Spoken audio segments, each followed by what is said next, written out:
Welcome to an introduction to Scandinavian church records. This is the first part of a three-part series. My name is Jenny Hansen. I'm an accredited genealogist specializing in Scandinavia. RootsTech has asked me to make you aware that the contents of this video include my thoughts, views, and opinions. They do not necessarily reflect the views of FamilySearch or RootsTech. I have a few goals for our time together today. My hope is that by the end of this session, you will understand the impact of a state church for genealogical records. I hope to make you familiar with the Gothic handwriting styles that are used in these older church records. I also want to introduce dating methods used in the church records. This may sound like it's ambitious for the short time that we're going to spend together, but all this information is just meant to be an introduction. Of course, there could be hours-long courses on each of these different topics. But my hope is that I can kind of whet your appetite for what's available and help you to feel more confident getting into your own research. We're just going to skim the surface and introduce these ideas that will help you as you get into church records. The main religion in Scandinavia is the Lutheran Church. The Reformation came to Scandinavia in the mid-1500s. At that time, all records from the previous Catholic Church were destroyed. But from that time forward, we have excellent records for research. Some of us in the U.S. have a difficult time understanding the idea of a state church because it's really quite foreign to how we live today. A state church means that the church worked as a branch of the government. They were funded by the state by taxes, and the priests and clerks were essentially state employees. All records kept by the church were the vital records for the government. If you learn nothing else from this session, this is the key point that I want you to remember. Church records are the vital records in Scandinavia. The Lutheran Church was considered the state church for all of Scandinavian countries until very recently, in the 2000s. When we talk about the church of our ancestors, the Lutheran Church was the state church for their time. A parish is the smallest jurisdictional boundary for the church and for the records of our ancestors. One parish covered approximately 1,000 square acres.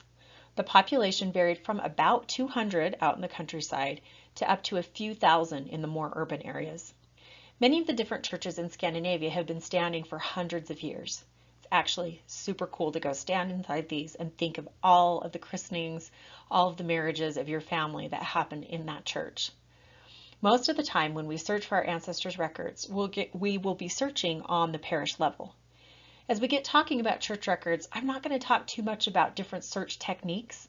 I really just am going to talk about using the records, what their contents are, and where you're going to find them. If you want more information about the methodology specific to Scandinavia, I would suggest checking out my series about navigating patronymics in Scandinavia. Likely the most challenging part of research in Scandinavia is reading the handwriting. You maybe looked at this page and did a giant grunt down inside thinking there's no way. Well, the clerks wrote in what today we call Gothic script or Old Germanic script. I know sometimes we look at these new records and we can't even believe that's actually handwriting on the page. So let's take a few specific examples of different handwriting techniques, and hopefully that's going to help you feel better about the situation. Here's an example of some handwriting from the 1800s. This is an image pulled from the Danish National Archives webpage. They have a great introduction to records and to handwriting on that page. As you look at the individual letters, you can pretty easily tell what each letter is supposed to represent. This is rather close to our current day cursive style of writing, and the good news is when we start doing genealogical research, we always work from the known to the unknown. And the known information is closer in time to us, which means the handwriting is going to be more familiar. I would also add that I look at a lot of records from the time periods earlier than 1800, and that writing still usually looks a lot like this. My point is the handwriting shouldn't deter you from doing family history research. You likely can figure it out even if there's parts of it that are really challenging. Here's another example that I've pulled from the Danish National Archives. This is an example of some earlier handwriting. Some of the big changes to notice would include like that SCH combination that you see at the top of the page.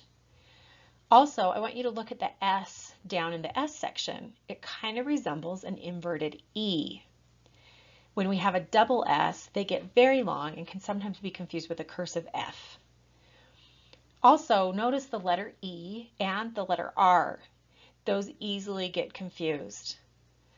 One trick that I suggest is that you start your research just by looking for names and dates and don't worry about the other words. Typically, when we can figure out the names and dates, as you get better at identifying those, you'll get better at identifying the common words.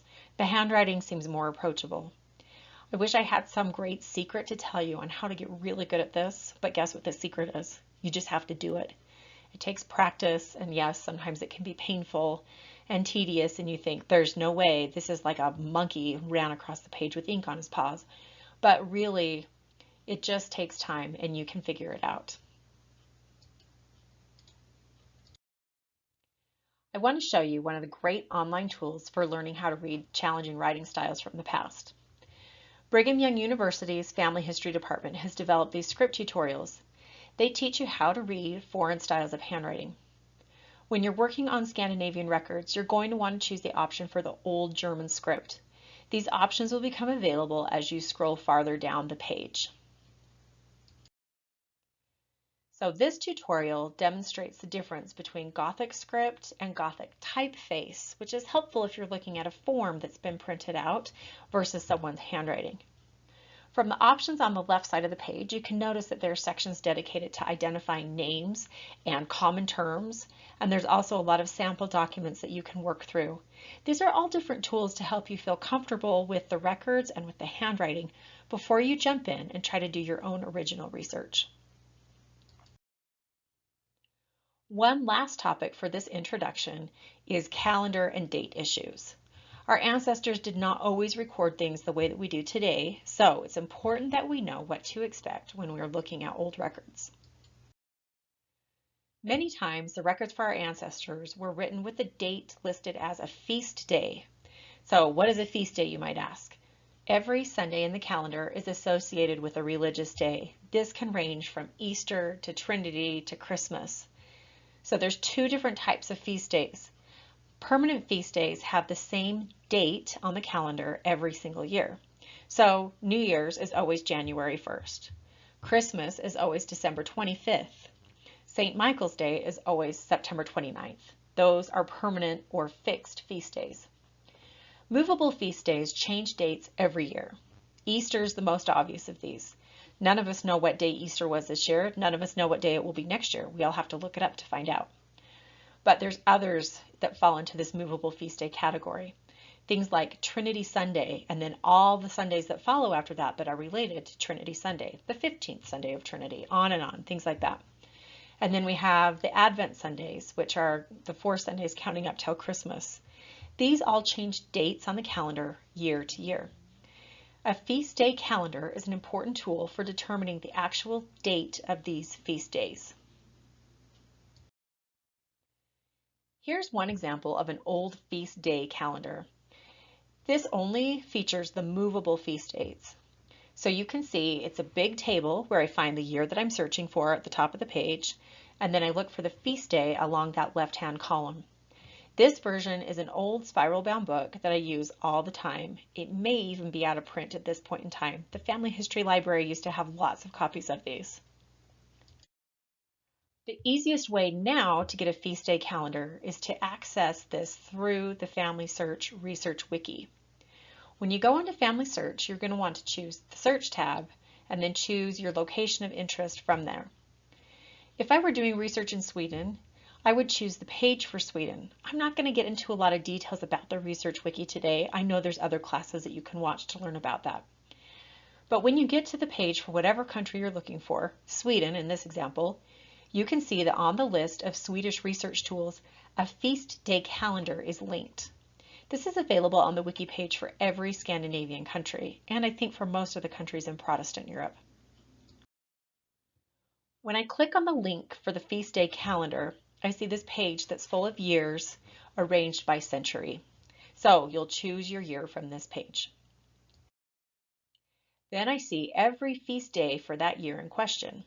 This list includes both the movable and the permanent feast days. You can just scroll down the list to see them all as they appear chronologically on the calendar. This is a record example using the feast day to date an event. So this record's date reads Sunday, the 3rd past Epiphany. I need to look up the date on the feast day calendar in 1774 to find out the date for the 3rd past Epiphany. Let's do it. So the table tells me that the date would be January 23rd. While it may seem complicated, it's really kind of a simple concept, just different. Feast days are something that you need to understand if you want to do research in the church records. I hope that you have found this session helpful. We've had an introduction to the concepts behind the state church. We've addressed the different types of handwriting that you might see as you get into these different records. And we've talked about some concepts regarding the ways dates are recorded in the church records. In the next part of this series, we'll be looking at the different types of records included in the church records. I hope that you're enjoying your RootsTech experience, and good luck with your research. Join me for the rest of this series.